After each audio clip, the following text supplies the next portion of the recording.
ഈശോ മിശിഹായ്ക്ക് സ്തുതിയായിരിക്കട്ടെ. ഇന്നത്തെ തിരുവചനം യോഹന്നാന്റെ സുവിശേഷം 2-ാം അധ്യായം 16-ാം തിരുവചനം. പ്രാവുകളെ വിൽക്കുന്നവരോട് അവൻ കൽപ്പിച്ചു, ഇവയെ ഇവിടെ നിന്ന് എടുത്തുകൊണ്ടു പോകുവിൻ.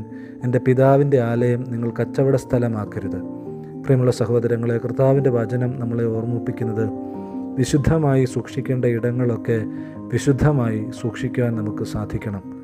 വിശുദ്ധമായ ഇടങ്ങളെ കച്ചവട സ്ഥലം പോലെ രൂപാന്തരപ്പെടുത്തരുത്. അത് നമ്മുടെ ദേവാലയമാകാം, കുടുംബമാകാം, നമ്മളുടെ സൗഹൃദങ്ങളാകാം, നമ്മുടെ വ്യക്തിപരമായ നമ്മുടെ ജീവിതമാകാം.